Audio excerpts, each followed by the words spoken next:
Next speaker I'd like to introduce is Martin Gill, who's a research director at Forrester. He leads the Forrester Big Transformation Playbook, and he does research into organizations and digital capabilities of some of the biggest companies around the world.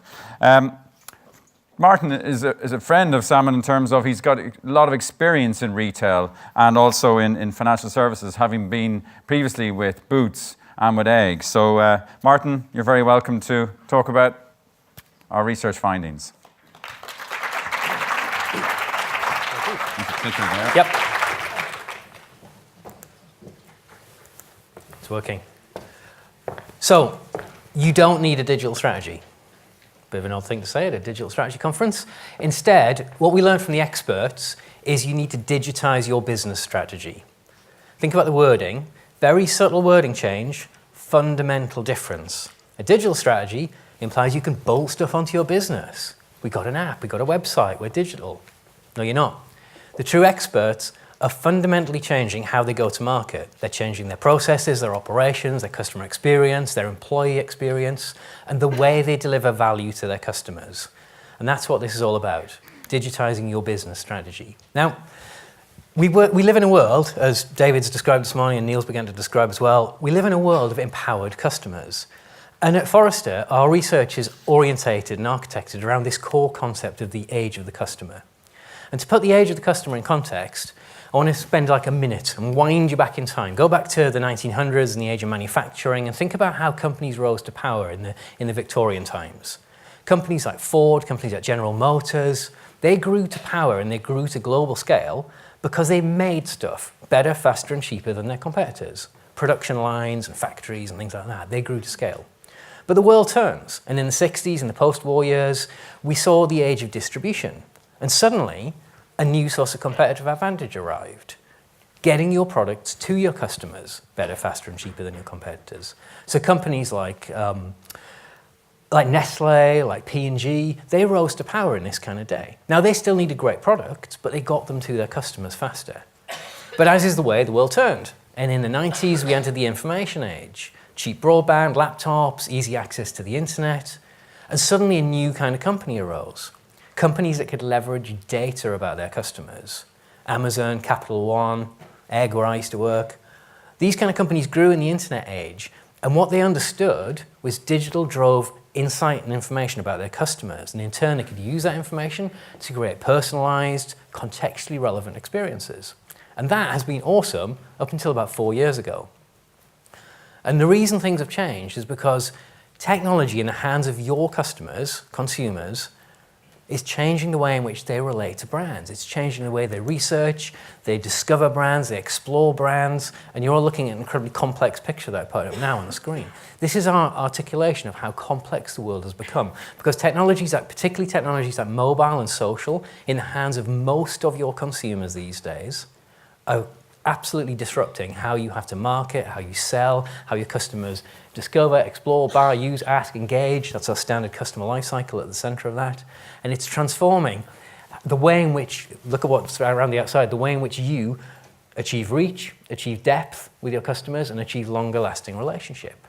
Now, what we've got around the side of that is a massive mess of touch points. Stores, online, your own web presence, Google, Amazon, you name it, connected stores, wearable devices, stuff we looked at this morning.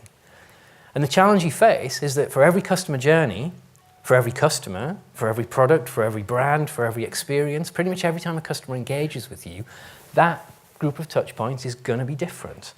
Because customers have access to so many different things now, so many different ways of engaging, and their paths to purchase and paths to becoming loyal customers are becoming increasingly hard to manage, increasingly difficult for you to get to grips with. But the digital masters are breaking through this. They're learning how to take advantage of this, and they're learning to pivot what they do. And in the research we did with Salmon and Rackspace, we found some key things that sets these digital experts aside from the laggards. We found that they take an outside-in approach to developing products and services and experiences. They start with their customers rather than starting with their traditional way they go to market. They care less about channels, they care less about touch points, they care less about the things that the company does internally, They care more about how do they deliver value to their customers. What does a customer want from them in the first place? We found that they're consolidating digital knowledge. They're bringing teams together. They're creating cross-functional digital centers of excellence to drive these kind of behaviors into their organization. Because fundamentally, many organizations out there find the functional boundaries that exist, having the best supply chain, having the best marketing team, having the best stores in the world, they get in the way of doing the first thing because all these different teams fight for resources amongst each other. So the digital masters, the digital experts learn to break through that. And it's really hard to read this one. I'm going to break all the rules of presentation and turn around and look at the screen every so often. And finally, they define clear KPIs to measure ongoing investment. So they track what is digital doing, how is it changing our customers, and therefore how should we continue to invest. And they do it in a very agile way, a different way, and they use different metrics to how we've done things in the past. So what we're going to do is we're going to look through the rest of the presentation. We're going to look at the data that we found. We're going to look at the models that we created as part of this research. And then I'm going to come back to these and give you some examples of how firms are doing that. And I'm going to ask, I'm going to ask the question now, actually. How do people get hold of this report? Is it being shared?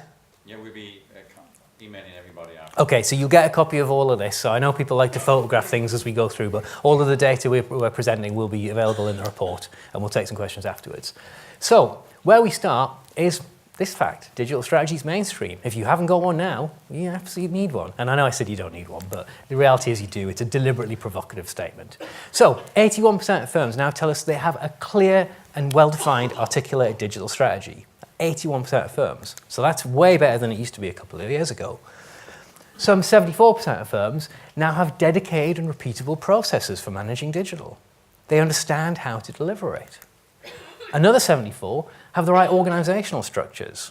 So that's good, right? They've got the skills, they've got the capabilities, they're organized to deliver against digital. And then 64% can clearly measure the impact of digital on their business. So this all seems very positive, all very kind of good for things. I'm going to ask a question at this point. So hands up if you think your firm has a clearly articulated and defined digital strategy. Yeah, that's what we normally see. Because my view of what's, and the rest of the presentation will kind of argue this case, what's sitting behind this is complacency. It's, we've got an app, therefore we're digital. There's a lack of, we see this in our own research at Forrester, in the interviews we do, in the conversations we have, there's a clear disconnect between what senior leaders in organizations think is digital and the realities of digital execution on the ground, because it's hard to do. And there's a number of surveys we have, and I'd encourage you all to look at these kind of surveys that are in the market, because there's dozens of them, and dig deeper than the surface findings like these, which is what we've done here, because it doesn't paint the full picture. It paints a picture of complacency and a lack of urgency. Because also, these firms are getting really confident. Some 41% of them tell us they're exceeding their objectives. But I challenge them on the objectives. Are their objectives strategic enough? Are they bold enough? And are they genuinely transformative? Or are they, hey, we got 100 app downloads, therefore we're happy. We only wanted 50, we've exceeded. So challenge yourself on what you're actually trying to deliver. So more than half the respondents also said they generated more insights in their customer behaviors than they actually expected. Well, I'll come back to a couple of these points later on, but one of the things we asked in the survey, which was quite fascinating in terms of the results, we asked firms, what were the unexpected benefits of your digital strategy? Most firms kind of go at a certain number of things. They have very clear objectives, but what we started to find when we looked at the data and talked to these firms is, in a lot of cases, they're delivering additional benefits, surprising benefits, or in this case, not really surprising, because if you think about it, if you're digitizing your processes, if you're digitizing your customer engagement, you're going to learn more about your customers. So, no surprises, really. Now, I've said this already. This is the complacency challenge comes in because most firms out there, I think, have grasped that digital is important. We've seen the tone of conversation over the last couple of years at Forrester change. About 2.5 years ago, when a colleague of mine called James McQuivey released a book called Digital Disruption, at that point, people were ringing us up and going, what is it? Is it important? Is it happening to our industry? Should we care about it? And that was the tone of the question. The year after that, it became, okay, we get it. The world's changing. What should we do? The tone's changed again, and the conversations we're having mostly now is not what should we do. Most firms are telling us we've got more to do than we know how to deliver. How do we get faster? How do we get into action? How do we deliver against our digital ambition? And that's where the leaders are now, accelerating the pace of change. So I'm going to have to turn around for this one because it's complicated. What we asked a number of questions in the survey, and one of the things we asked is what were the objectives that your organisation has for investing in digital? And we found there were polarised responses in the top two responses. 38% of firms telling us we're trying to gain new customers, get better insights in customers, trying to drive market share, trying to grow. They have outside-in ambitions. They have customer-facing ambitions. Whereas 27% have internal ambitions. They're trying to reduce costs, they're trying to increase the speed of delivery, they're trying to become more efficient. But it's actually very rare to find a firm that addresses both of these two things. At Forrester, we talk about this concept, a kind of split concept of digital, about digital customer experience and digital operational excellence. They're two sides to the digital equations. And most firms go at one of these two things or the other. And actually, you can usually work out where they're coming from, because usually, this isn't universal, but usually, if the CMO's in charge, you get this. If the CIO's in charge, you get that. Now, the companies out there that have genuinely transformed do so with top-down executive, CEO mandate and a close working relationship, close collaboration and co-creation between their marketing and IT teams. You don't do it with one or the other because that's what you get. So these firms are learning to operate in a different way. So what we did is we took these dimensions and we started to analyse what sat underneath them, because we didn't believe the first responses. We didn't believe how kind of optimistic firms were. So we looked at these firms on a deeper level. We looked at their breadth of focus. Did they start inside out? Did they worry about processes and internal things? Or did they start with their customers? And did they reframe their value proposition in terms of what they were delivering to their customers and how they add value there? We then looked at the depth of vision. Were they operating tactically? Were they worrying about a better app or a better website or taking kind of baby steps in terms of improving their digital experiences? Or were they thinking strategically about how digital transforms their organisation, about how it changes the way in which they go to market? And then finally, we looked at their ability to execute, because it's all very well having a vision, but unless you can deliver it, vision's not really worth anything. So we looked here about the dimensions of technology and organisation and whether they were very traditional in terms of they'd write a specification and it would be 100 pages of a Word document. They'd give it to someone like Simon and say, go deliver that, please. Or whether they worked in conjunction with partners and whether IT and the business units were working hand in hand, co-creating solutions, co-located together, working in an agile way and continually delivering new things to market. It's very different approaches. And what we found is we could plot these two things on a 2x2, because being analysts, that's what we love to do. So what we found is that 57% of firms actually net out as what we term digital laggards.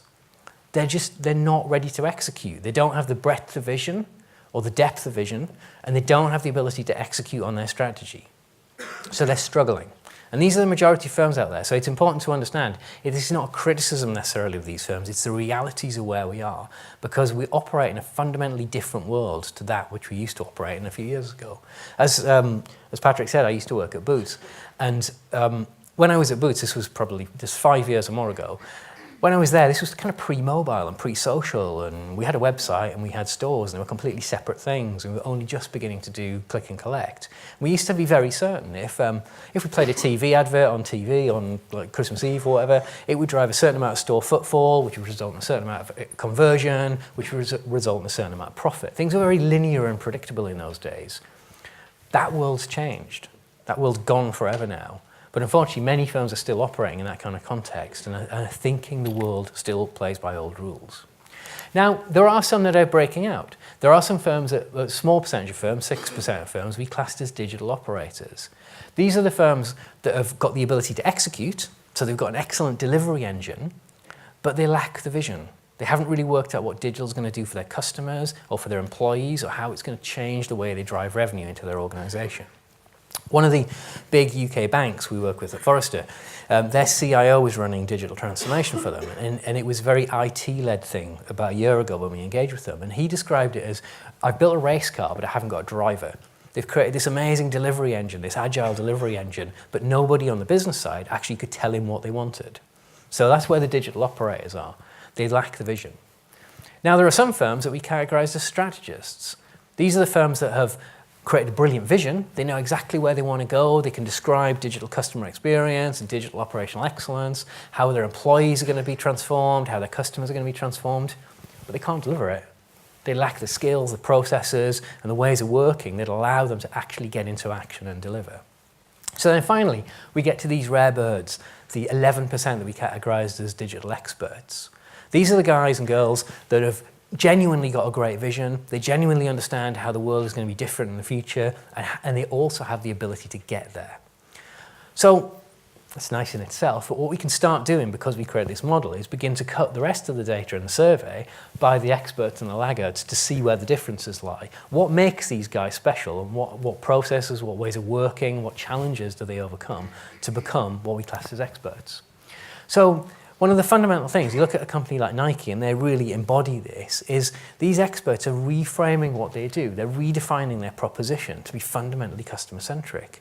Now, Nike still make running shoes and still make tennis rackets and all that kind of stuff, but they're overlaying this side of things. They're overlaying data, they're overlaying sensor-enabled equipment, and they're adding additional value to customers because they understand their customers, they don't buy running shoes because they want, well, some maybe do, but fundamentally people don't buy sports equipment because they want to own a tennis racket or want to own a golf club. They want to enjoy the experience. They want to get better at running. They want to get fitter. They want to get healthier. They want to get a better golf game. That's why customers buy these products. So what Nike are trying to do is reframe what they do, reframe how they add value to their customers by helping their customers get to their outcomes, not selling running shoes. And that's the fundamental difference in where these guys start from. They start from the customer outcome, not the products and services that have traditionally driven revenue from them. So it's a different way of working.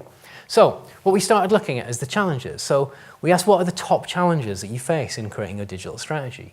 And we found lack of funding and conflicting KPIs came out top. Lack of funding because many of these firms don't understand how to articulate the value of digital, therefore can't drive the right investment. And they can't do that because they can't measure the results. At Forrester, we have a richer, much deeper maturity model that we've been honing over the last few years. And we find exactly the same results come out in that. We measure culture, organization, technology, and insights as the 4 dimensions of digital maturity. And we predictably, repeatedly find even the most mature firms always lag on insights. It's always the last thing people think about. But actually, it's incredibly powerful. If you put the right measures, you put the right instrumentation and the right KPIs in place to begin with, suddenly justifying ongoing investment becomes much easier when you can measure the results of what you're delivering. So there's a difference between how the masters and the real digital experts, easy for me to say, digital experts operate compared to the laggards. So what do we learn from these experts? So we put a picture of Burberry up because these guys get talked about a lot. And for many people, the Burberry story is much deeper than many people realise because a lot of people look at this and say, well, it's a shiny Regent Street store and it's got some digital stuff in it and some catwalk shows and actually, yeah, it's all a bit marketing driven. But actually, Burberry's journey to digital mastery started years and years and years ago. It started with an SAP transformation. Not many people actually think about SAP as being part of the digital journey. But at the same time as Burberry were launching their first website, they were also tearing out their SAP infrastructure. They were reinventing their entire process model from how they design clothes, how they manufacture them, how they get them to market, how they get them to the stores. And it's driven a huge amount of agility into the organisation. They strip £50 million a year out of their supply chain. They can now do what very few fashion companies can do, which is flex their production runs in season depending on customer demand. So as customers buy more products or buy more of one product and buy less of another, they can stop making that and start making that. Most fashion companies pre-commit what they're going to do for the entire season and end up with a ton of stuff to mark down at the end of the year. These guys don't have to do that anymore. So digital for Burberry is as much about operational agility as it is about customer experience. Just that's the bit that people don't see because it's under the covers. So they stand out as an interesting example, an interesting benchmark to look at. So we started looking at how these experts operate compared to the laggards. And what we found is when we looked at have you seen any unexpected outcomes for your investment, we found the digital experts are absolutely creating unified customer experience and it's resulting in increased competitive. So that unified customer experience is, again, back to where I started from. It's about focusing on customer outcomes and about understanding that your products, your services, your channels are in service of your customer rather than an end in itself. So we can look at a company like Lego. Lego is an excellent example of a real customer experience focused company. It's championed journey mapping. It's broken down the silos in its organization in service of providing great experiences for its customers. And it's interesting because actually when you think about it, there are a few nerdy exceptions to this, but in general, Lego's users aren't its purchasers. Purchasers are the mums and dads, users are the children.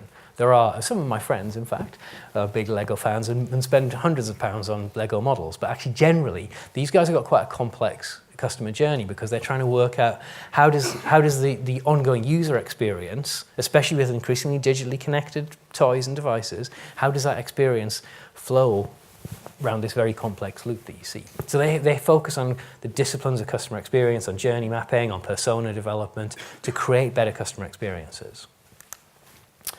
So we also found that these digital masters, these digital experts, they organize for digital success, as I said at the start. So digital experts are far more likely than the laggards to be organized around digital centers of excellence.